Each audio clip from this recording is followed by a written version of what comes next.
지난달 말 10대 가출 소녀가 모텔에서 30대 남자에게 살해됐습니다. 이들은 당시 스마트폰 채팅 어플을 통해서 만난 것으로 드러났습니다. 이처럼 채팅 어플들이 10대 성매매의 온상이 되고 있습니다.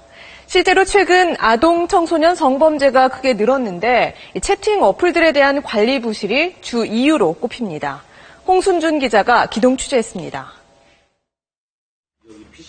살해당한 소녀가 가입했던 이른바 랜덤 채팅 어플입니다. 어느 지역이든 어떤 사람이든 무작위로 서로 연결시켜줍니다. 다운로드 건수가 무려 100만 건이 넘는데 성인 인증이나 신분 확인 없이 대화방에 들어갈 수 있습니다.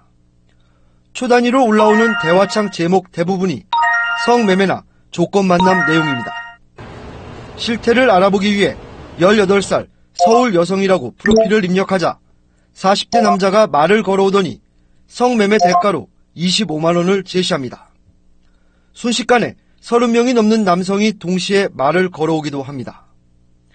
30만 원 이상의 성매매 대가를 제시하는가 하면 특정 옷차림을 요구하기도 합니다. 이번엔 지금 바로 만나자는 여성과 채팅을 해봤습니다. 19살이라고 밝힌 그녀는 유사 성행위 대가로 6만 원에서 9만 원을 요구합니다.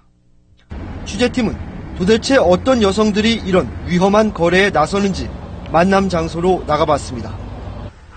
10대로 보이는 여성 3명이 나타났는데 그중 1명은 교복을 입었습니다.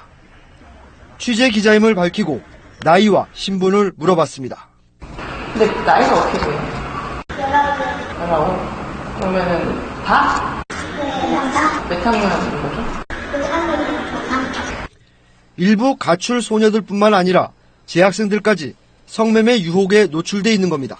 학교 안에서도 이제 아이들이 이제 그 스마트폰 갖고 채팅을 하면은 학교가 몇 시에 끝나느냐, 내가 학교 앞에 데리러 가겠다.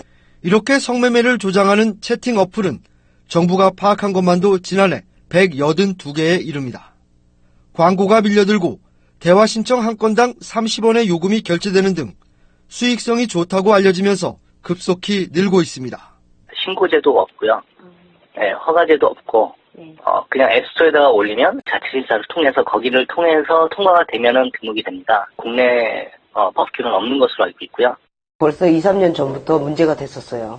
이 문제 대책을 세우라고 여러 차례 현장단체에서는 얘기를 하고 있고, 그런데도 이거에 대해서 아무런 대책이 없다는 게 저는 도저히 이해가 안 돼요. 채팅 어플을 통한 조건 만남이 범죄로 이어졌을 땐 수사가 매우 어려워집니다. 누구를 만날지 모르니까 위험한 거죠. 그 채팅앱이 보통 일주일 가는데 일주일 안에 못 잡는다고 봐야 합니다. 상황이 이렇지만 이런 어플에 대한 제재는 전혀 없습니다. 랜덤 채팅이기 때문에 서비스 위험이 그렇기 때문에 이렇게 처음을 결정한 그런 사례는 아닙니다. 채팅 어플이 더 심각한 부작용을 낳지 않도록 철저한 관리 감독이 시급합니다. SBS 홍순준입니다.